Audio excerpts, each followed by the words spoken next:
When people have something to look forward to, when there's a silver lining that is present, people will rise to the occasion. So at the end of the day, what we're actually doing is one by one, cell by cell, dormitory by dormitory, painting that silver lining into the minds of the people that we work with.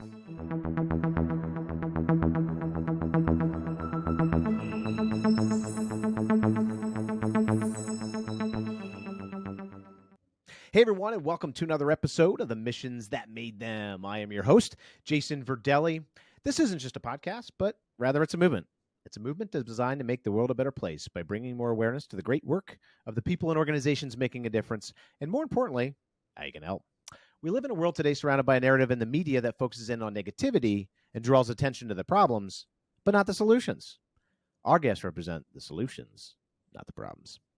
And with that, I am super excited to announce our guest today, Darrell Douglas with Houston Justice. And Darrell is the founder and executive director of this organization. And it really, like we talk about on every single podcast, everybody we bring into this podcast, The Missions That Made Them, is really focused in on the solution. And what these guys are doing is absolutely amazing. And they're helping people in the community. They're really paving the way for helping citizens in this country, let alone their area. So with that, Darrell, welcome. Thank you so much for having me, Jason. Great to be here. Excellent. So Darrell, tell us a little bit about what Houston Justice is about. So, at the core, Houston Justice is about addressing recidivism, homelessness, basically things that are considered blight in the community, and sort of a head-on, less talk, more action, concrete basis. And that looks a lot different depending on which bucket of work we're looking at. But that's the gist of it. Excellent. So tell me some of the things you do. I know there's a lot of things that you do to help people out. So can you just touch on some of those things?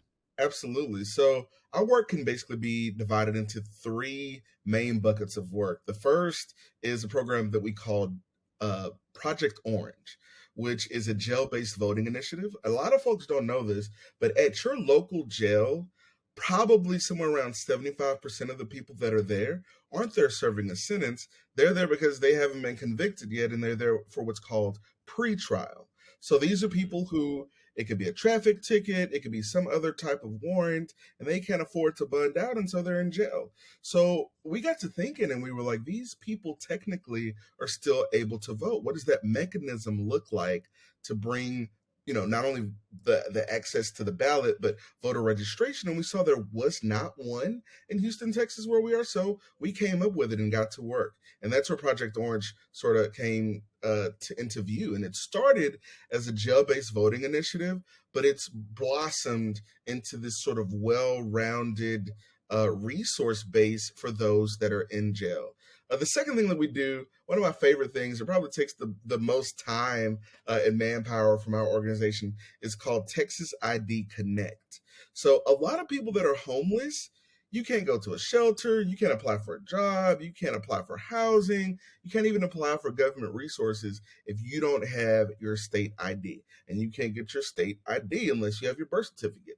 And birth certificates, if you're using Vital Check, can cost upwards of $50 or more. And so this is sort of a hurdle or a speed bump that slows so many down from actually accessing the resources that they need. And the last thing that we do is a COVID outreach helpline. So in every city and state, there's probably some convoluted, confusing process to sign up for vaccines and how to get your card and where to do this and where to do that. And we said, you know what? Let's try to be sort of a helping hand, especially for those like my Uncle Bubba who know nothing about technology. And so it's a phone number that you can call, and we arrange for people to get their vaccines and a ride to and from that appointment. And that's the gist of what Houston Justice is. Yeah. So you're really, again, you've identified that there's obviously a voting gap because of people that are there, but they're not necessarily, they haven't been convicted. They're pre-trial, as you mentioned. I think there was the term, Absolutely. right? and identifying that, which is awesome. So Darrell, I see you as you are the founder. So I'm always Yes. amazed at the story of how you got there. Like what made you start? What made you start this? And what's your story? Yeah. So back in, can I Loaded slide away question, for by the way. just a second? There's a lot there. Can I slide away for a second to get my charger? Oh yeah, absolutely. Okay, hold on a second.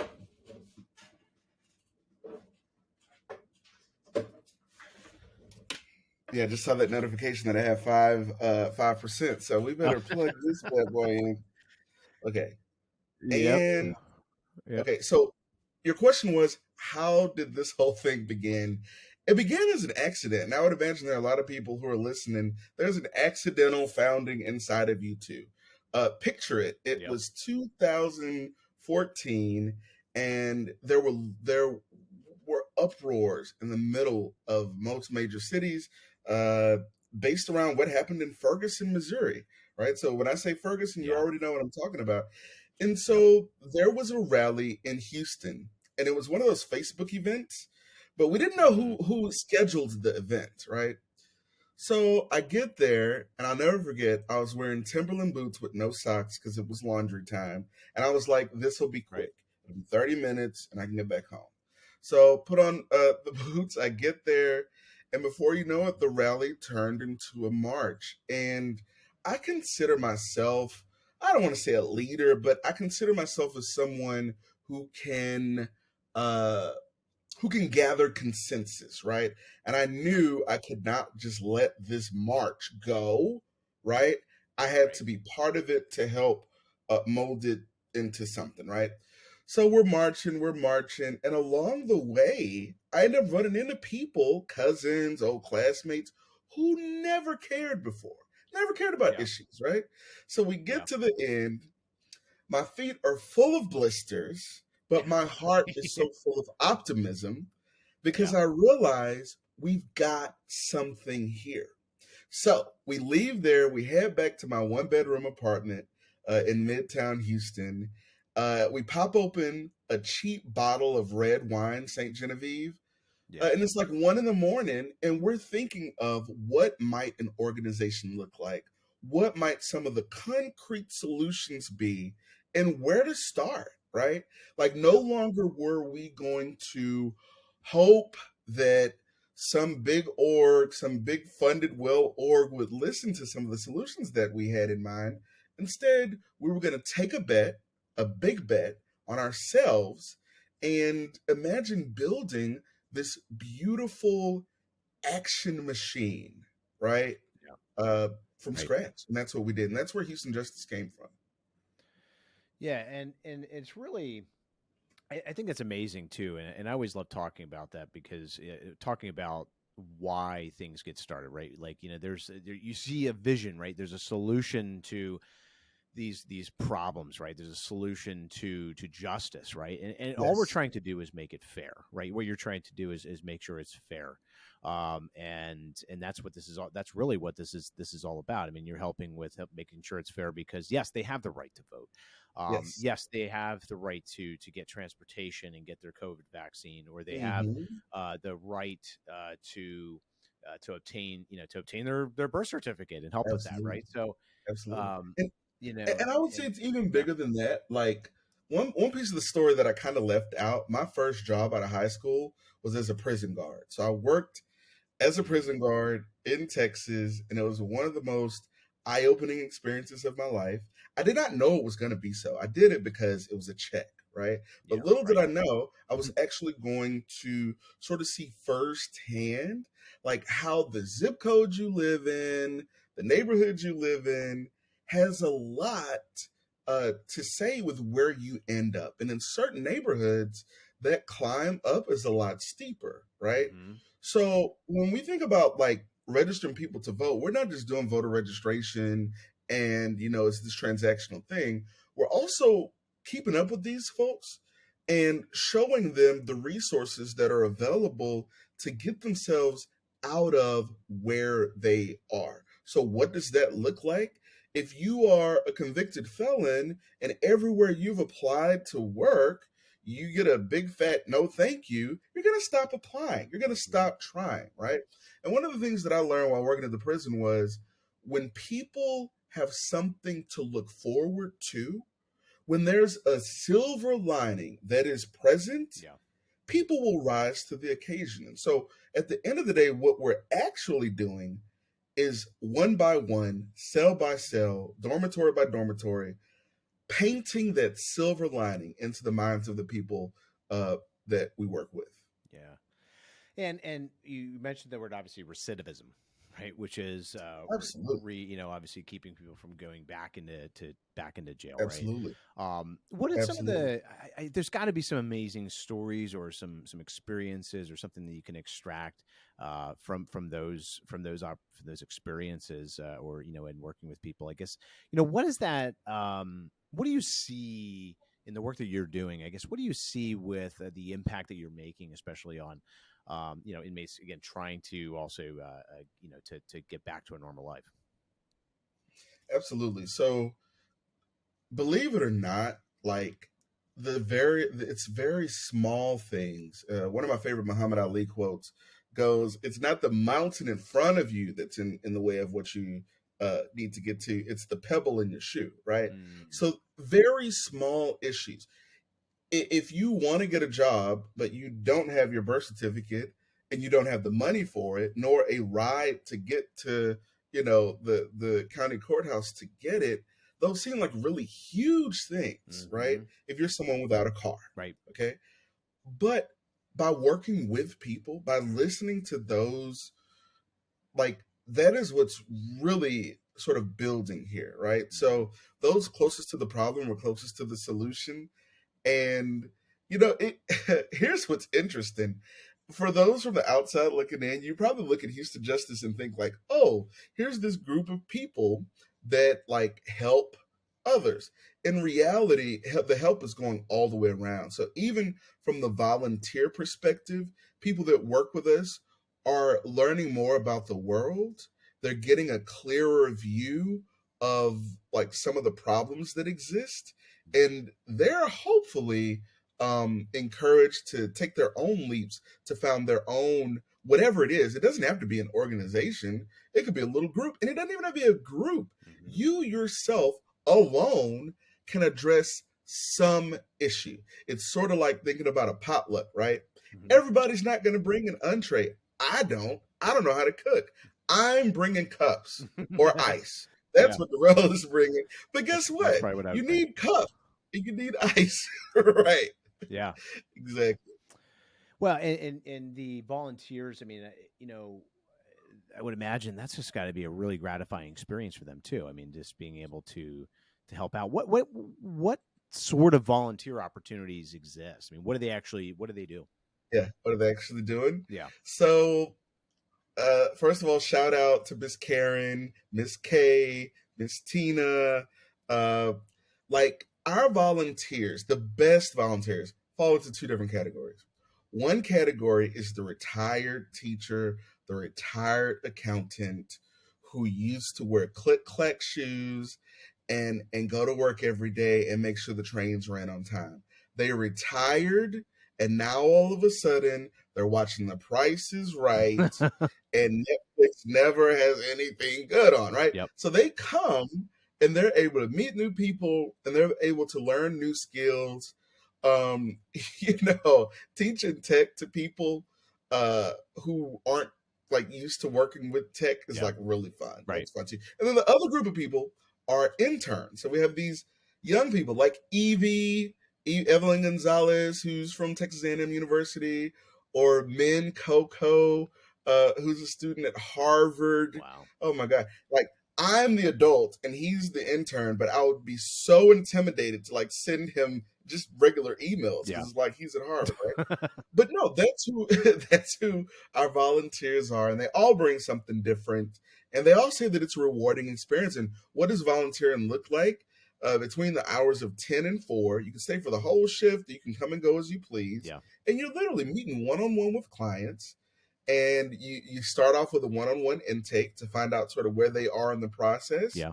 And then we have a guide. And so you're guided through ordering their birth certificate and scheduling this and scheduling that. And so you're basically a partner in the success of that person on the other end. And they may have to come back and visit you another day or visit someone else.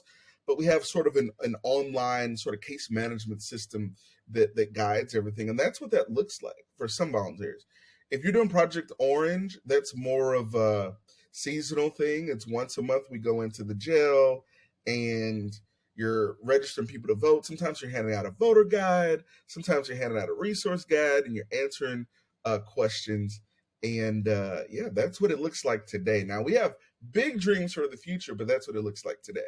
Yeah, so so the volunteers are really individual. They're individually working with with people in need, right? The people that are Absolutely. working through those things in various aspects, as you mentioned there, whether it's technology Absolutely. and that type of thing. And that's where I think that's really where there's a huge.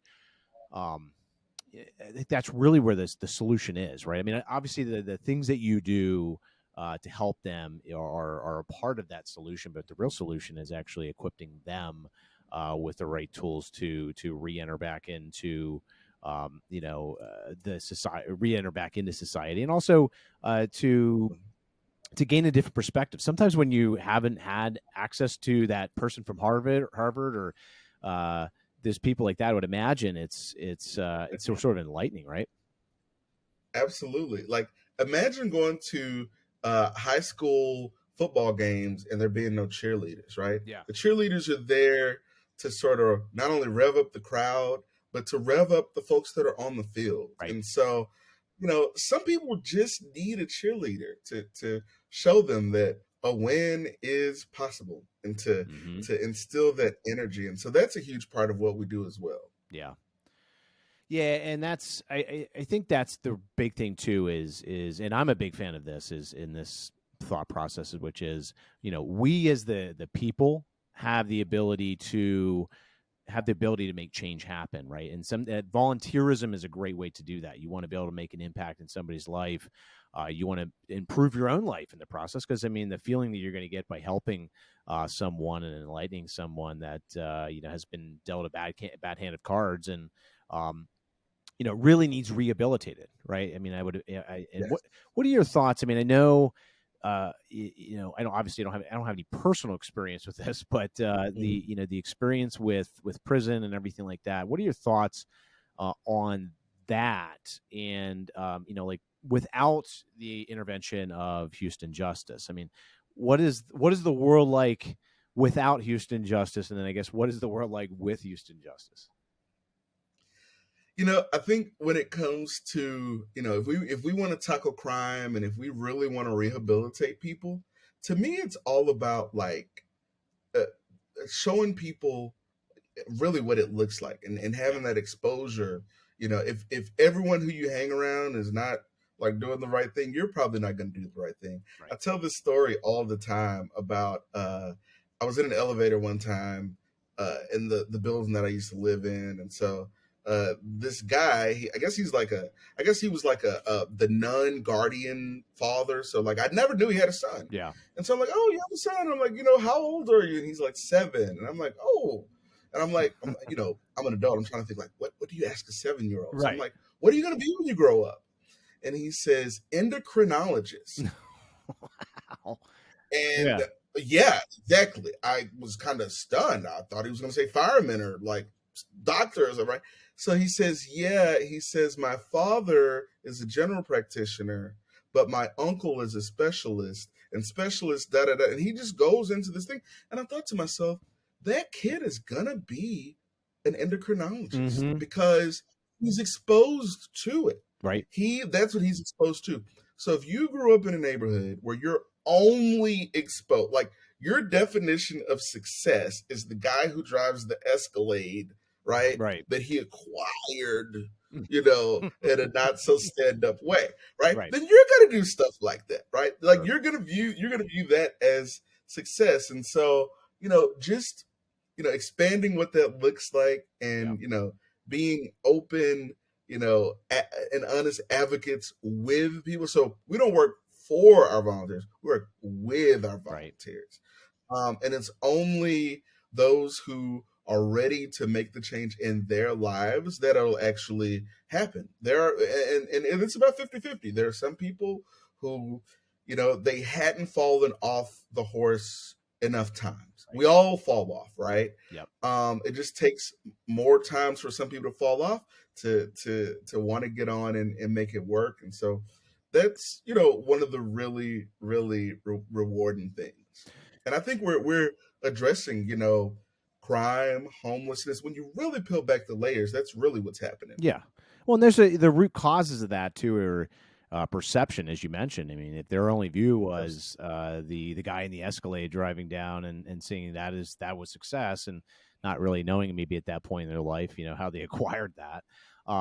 Yeah, and so if that's they're obviously saying, hey, I'm going to go after material things and stuff. But man, when you open up that conversation to just a broader community of people, and really it seems to be mostly is it mostly volunteers they're the ones that are acting? Is it kind of is there staff involvement? Is it like mostly volunteers?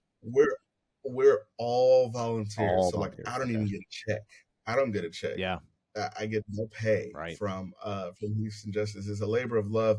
And, I think, and it's intentionally that way. Yeah. I know I've worked with a lot of orgs who end up getting big grants, and then their awesome mission turns into something else. Right.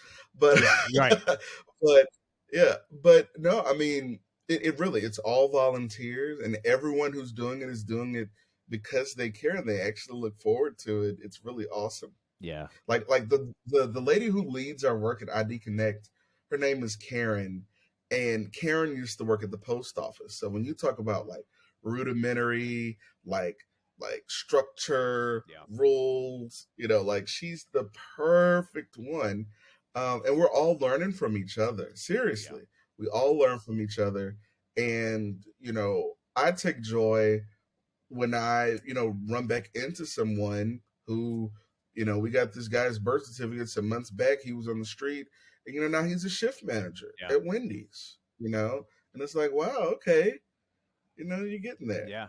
And so that's what's up. And I think, when I think personally about like, this was just an idea that's now a reality. I think there's a lot of ideas in a lot of people's heads right now, and they just assume, oh, it takes way more. I have to wait a long time. I have to wait till the kids are out of school, or wait till the kids are in school, right? Or wait until my money's right. Your money's never going to be right. Like, never the right time. Never the right time. Yeah, I'm going to wait until start now, because you're going to skin your knees. Mm-hmm. Okay, you're going to mess up.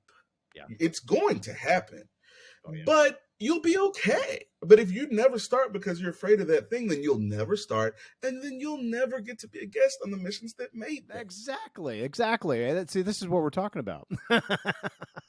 Well, and right. I mean, if you don't follow your intuition, sometimes your rationale can get in the way of like this exciting idea, or this thought, or this exciting idea and thought sort of goes away because I have a lot of responsibility, I have a job, I have blah blah blah blah blah blah blah. All these different excuses pop up, but at that moment, which seems to come on like happy hour for a lot of people. They're like, oh, I want to change the world, and this is gonna be great, and all of that, and then when it comes time to actually to do it and to make change and things like that, Monday morning rolls around. They're like, okay, to get back into the same thing, because we are creatures of habit.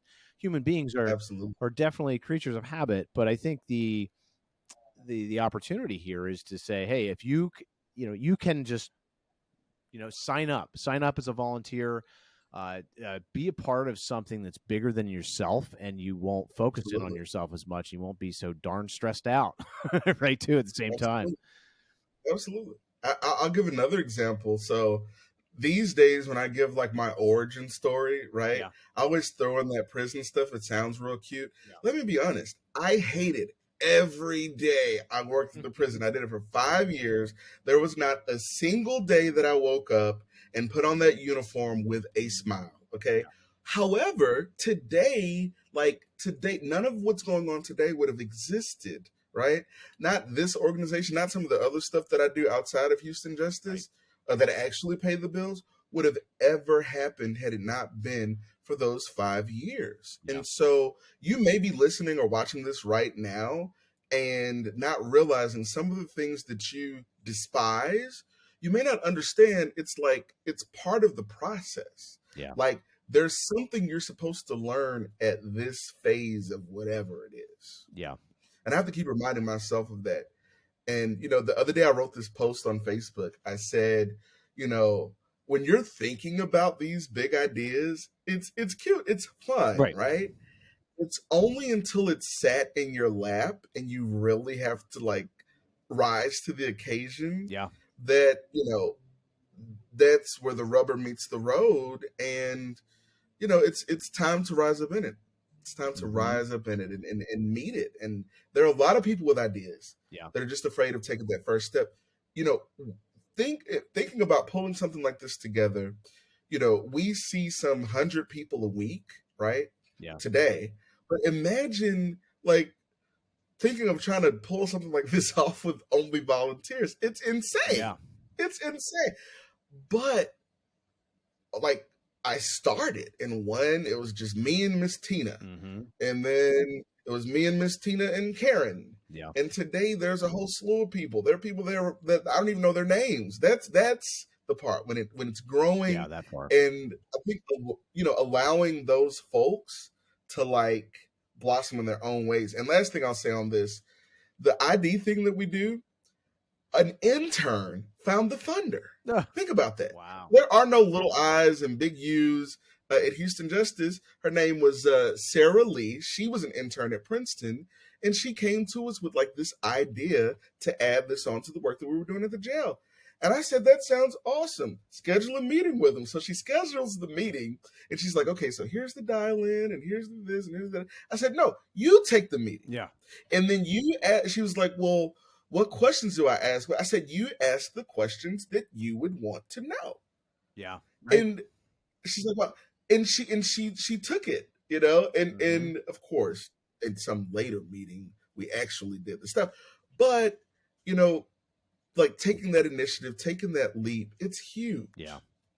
Yeah. And it's really, it's really realizing that you can be the solution. The people are the solution, right? The person that has that great idea that says, I want to be able to change somebody else's life, right? Or I want to be able to help somebody who's been dealt a bad hand of cards, right? And they want to be able to make that difference. But again, that reality, the difference between the thought and the action, sometimes is inspiration and motivation, right? That's where there's a whole industry built around motivation and all of that. Yes. So why is that the case? Is because it's hard. It's really hard. I mean, sometimes what I would say is hard is not maybe not the work itself. Once you're in it and you're doing the work and everything else, I mean, that's you can form a habit, and habit of volunteering and things like that, which is a great habit. But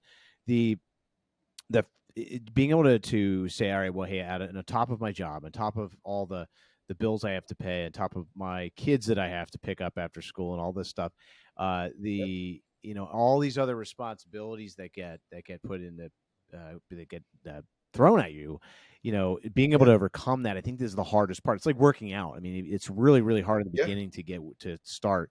And then after a while, even if you feel like crap, you end up doing it because it becomes part of who you are. It becomes a ritual. And I think that if you can, be inspired, and I think your story is an example of that, is of being inspired and saying, you know what, the difference though is I'm not just going to think about this. I'm going to do something about it. And man, what a legacy to leave, right? Yeah. And I'll say this too. I think fear of what other people will think is I would say that's probably the biggest piece of it, because it's like, as long as I have this idea to like knit blankets for the homeless and it's just in my head, right, then there's no risk. But once I actually make the Facebook group, make calls to my neighbors and say, hey, I'm doing this thing, now you've put it out there, and now you're worried about what it's going to feel like when this doesn't work out. And that's okay. Yeah. that is okay. Because guess what? Sometimes you start off doing that thing and then you get to where you're really supposed to be. Because, like I Yeah. said in the beginning, we started as an organization that, like, I was a protester. Okay, I Yeah. used to have the signs and the this and the that and the megaphone, and I'm not saying that there's anything wrong with that. But what I will say is this: the older that I got, and the more that I really stepped back and looked at what was happening, I realized I and we could have a much greater impact by doing things in a different way, and we could do things where you could actually count it. You could Yeah. actually measure your progress. Like, imagine going to the gym and you never look at how much you're lifting. Yeah. You're just going. So you don't know if you're making progress or not, right? Mm-hmm. You have a lot of people that look at, issues or missions, and they don't look at where they are to where they can see where they're going to go. You use the example of working out. I really need to work out. I'm looking for a workout partner. I think that's I think that is my missing link. Right after the But podcast. Yeah. right on the podcast. You if you don't jump on the scale to see where you are first, then you don't get the joy in saying, "Wow, I've lost 15 pounds." That inspires you to go yet even harder. Yeah. So, I always say, making things concrete and measurable, making I always say realistic goals, but having something to look forward to. Yeah. And last thing I'll say, it's okay to reach out to others if you want to start an org or if you want to start a committee. There's nothing wrong with reaching out. Let me tell you something. When people email me and they say, "Hey, I'm trying to do this thing. I don't want to bug you, but maybe if you have a couple minutes," I'm like, yes, Yeah. yes. You showed your tenacity by having the audacity to reach out. Yep. Hell yes. When are you free? Mm-hmm. Let's make it happen, Yeah. Well, Well, and yeah, I think when you start something too, when you and then really what we're talking about here in relation to your organization is also being a part of the solution, being part of, yes. you've built maybe a success. If you're sitting out there listening to this, you've built a successful career on something, you've gained a skill on something, you've or maybe you don't have any of those things, right? And you just want to help, you just want to.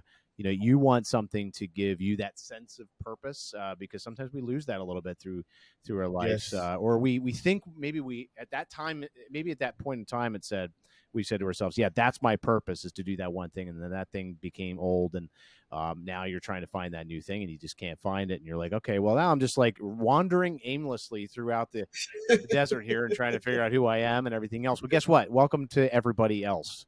Yes. Welcome to everybody. Yes. I've been down that road a time or Yeah. two myself. And, Yes. obviously my biggest passion was to help bring more awareness to the great work. And the biggest thing that you don't hear on media through the media is all the good stories, right? All the good that's happening and the lives that are Absolutely. being changed. I mean, you can hear it here or there. It's like it's spotlighted a little bit here, maybe in the local news or something, Mhm.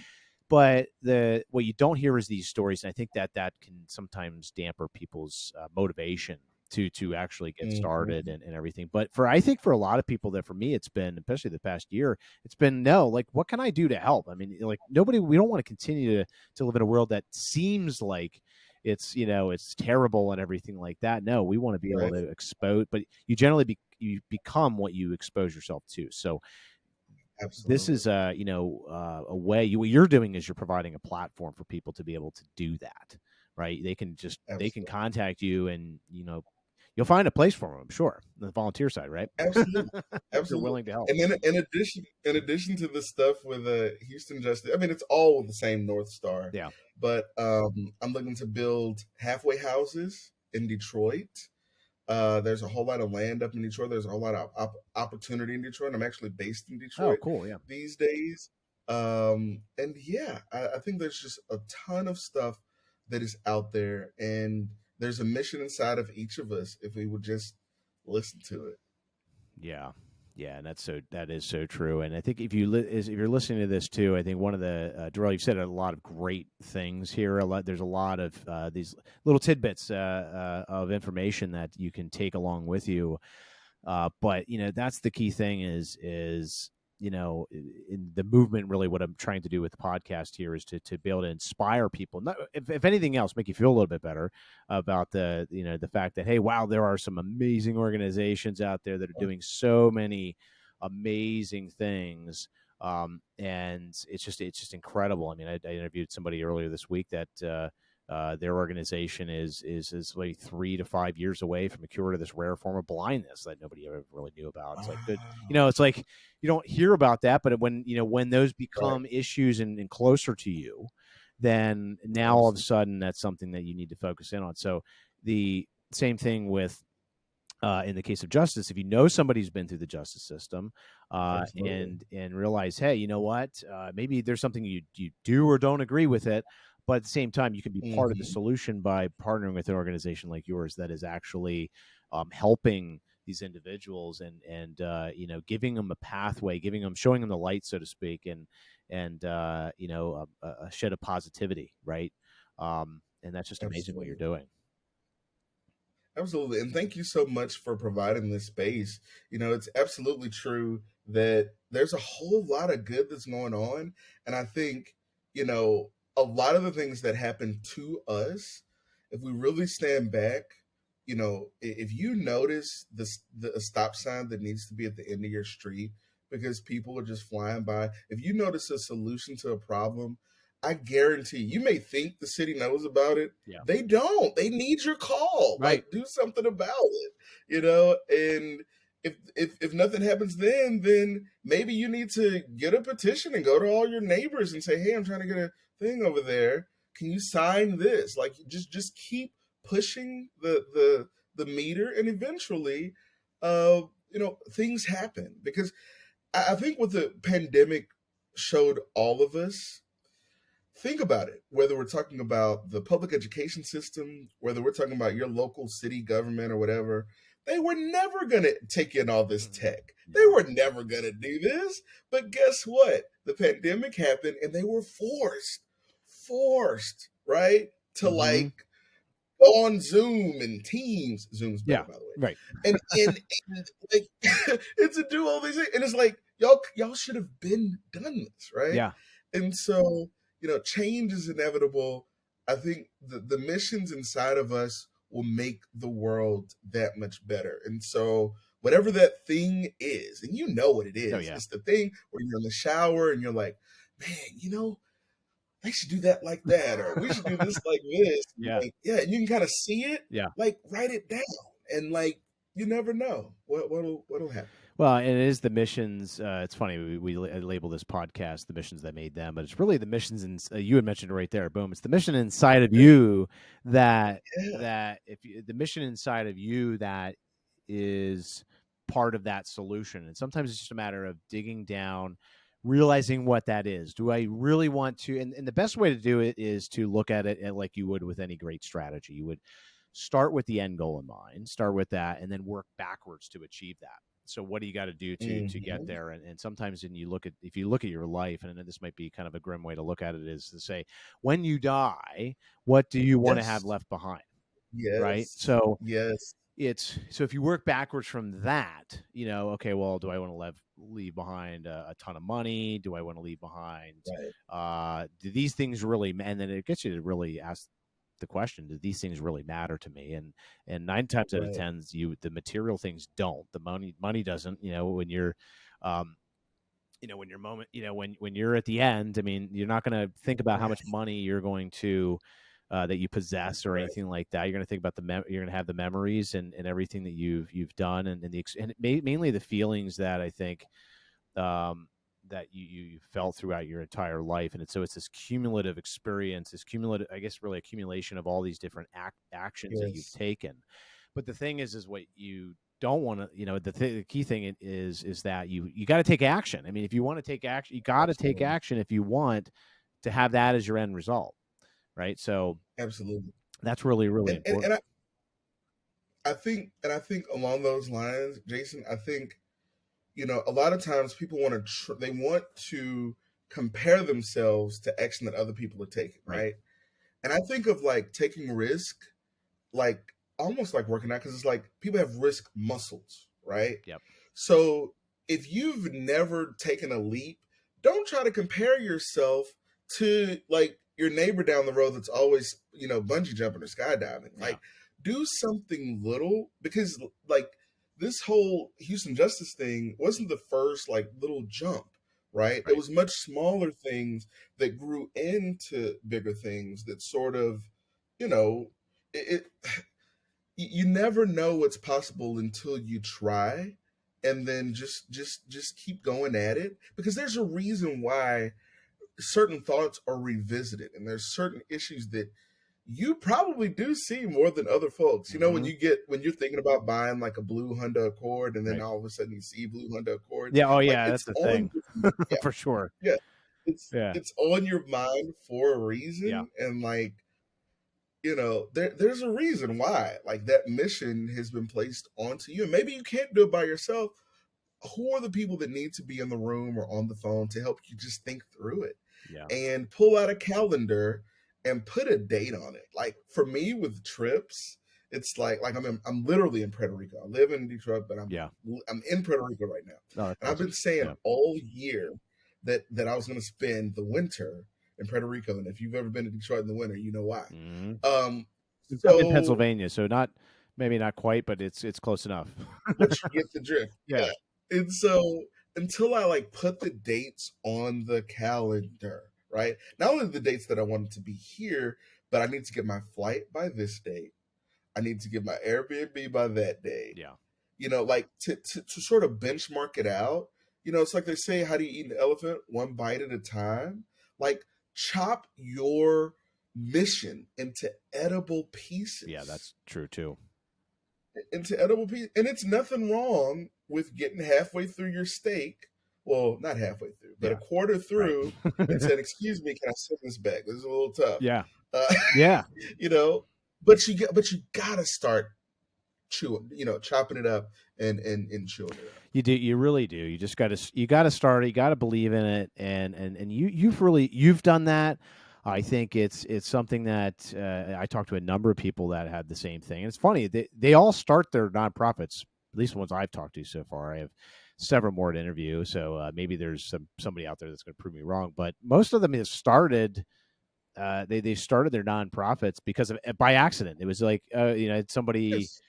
I think it was last week that like she's like, hey, the food bank had reached out. I think they had reached out like a few times as far as like there was an opportunity to work with them, and I think it was like the third time she's like, all right, there's a sign here. So if you start to really pay attention to these like reoccurring thoughts that come up in your head, Yes. which I think a lot of that comes from physiology. I think it comes from your Yes. gut and those things, Yes. and I think when you can pay attention to yourself, pay attention to how you feel and things, and man, does it in the beginning, sometimes you're gonna suck.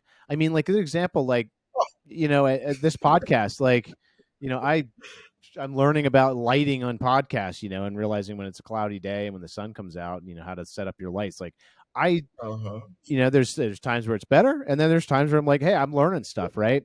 Some of you are Yep. like playing around with the curtain a little bit, just trying to make sure I don't look like a ghost in here and everything else. But generally, you're going to. But when you started off anything worthwhile, you're generally going to suck at it for the most part. So if you Yes. go in with those Yes. expectations, I mean, I'm not saying it's going to be you're going to suck at everything. So some people are Yeah. very natural and they pick up, they Yeah. pick up and they surprise. But the thing is a majority of anything, at least in my life too, it's been, when I first picked up a baseball bat, I sucked at it. It's terrible. I could barely hit, and then years later I ended up playing in the College World Series, so it was this, you put your mind to saying, I want to be this, and then you attract those things and you put in the work and Yep. everything else to get there. So it's really is possible. But what I think when you do it for the right reason, Darrell, Absolutely. you do it for that Yeah. right reason, man, it's like that much more exciting because Absolutely. you've done it because of not just because of yourself, but now you've made yourself feel good, but man, you've impacted so many other people, and that's just like the best feeling ever, I think. Absolutely. And what's amazing is in 2022, you can like there's podcasts, there are books, there's, Mm-hmm. oh my God, like audiobooks. I love audiobooks. And it's like when you find something that you really want to hone in on, we are more accessible to each other than we've ever been Yeah. before. And you can really hone in on something that you're interested in that actually makes an impact. Mm-hmm. Yeah. It really truly makes an impact. Yeah. Yeah, and with that said, I mean, Darrell, I think it's one way for people to do that, and I think we've really hammered in the point today to get started. Find out what your mission is, right? Find out what your mission is, just like the way that Darrell has done with his organization. He saw an opportunity and he took action. And the biggest thing you mentioned today that I took away too, Darrell, is that to start bite size, right? Don't and it's okay to eat a quarter of the steak and realizing you can say this is a little too tough for me, and I'm gonna maybe try a different type of food, maybe chicken or whatever else you want to Mhm, do. You know, mhm. you can do that. You can do that. It's there's no end all be all. That doesn't have to be. You don't have to feel the same way all the time. You don't have to feel like crap all the time. You don't have to. Uh, Mhm. you don't have to let certain things get to you the same way. You can, but sometimes I think the best thing you can do is to take action and be a part of something bigger than yourself. And I think that's a great way to at least get you in the mindset, and then you can start to do that with all the other areas of your life. So, with that said, the biggest question I have that leads me to this final question, which is, Yes. how can somebody that say, okay, I get it, I want to take action, Darrell, Jason, stop talking. I want to take action. What do we do? So how can they help Houston Justice? Absolutely. There are three different ways that you can help. The first way, give us your time. So you can send me an email at ddouglas@houstonjustice.org and say, hey, I want to volunteer, and we'll find a place for you. The second way you can help, ka-ching, you can donate. We need pens, we need printing, we need birth certificates, we need a lot. So Yeah. again, go to houstonjustice.org, click on donate, and do your stuff there. And the third thing you can do is tell somebody else that about what it is that we do. You can share it on Facebook, you can share it over the phone. But again, houstonjustice.org. Oh, follow us on Twitter at houstonjustice2. Awesome. Awesome. Darrell, it's been real. It It's been has. real. Any final words before we hop off? Dive in. There's a reason you're listening to this podcast. You've made it to the end of my part of it. Go do this. Go do it. That's awesome. That's awesome. And as Darrell has really focused in on today, you be part of the solution, right? Taking action, looking at actions or small actions that you take, and looking at it's your life and what you do is really a combination of all the little things that you do, the small actions that you take. But again, you can decide to be a part of the problem. You can decide to listen to everybody, to let the media get to you, let social media get to you, and kind of really hammer in the point that this world is potentially a terrible place, or you can become part of the solution, and you can take those small actions. You can volunteer for Houston Justice. You can do what Darrell has done is really taking action and taking control of his own life. And you can take control of your own life too, and become part of an organization. Start an organization. I mean, you can do whatever you want to do. But again, I think the key thing is to take action. So, with that said, thanks for. Be sure to subscribe. Make sure if you're on YouTube here to smack the bell so you get the notifications on new episodes that come up. Be sure to share, as Darrell had mentioned. One of the best things you can do to help them also is to share the message. So share this podcast out. You can share this out onto YouTube or pretty much everywhere it is, Apple Podcasts, Spotify, you name it. It's there. So be sure to share it out. I think that's a great way to continue this message, continue this movement, and become part of the solution and not the problem. So with that said, thanks for listening, and we'll catch you next time.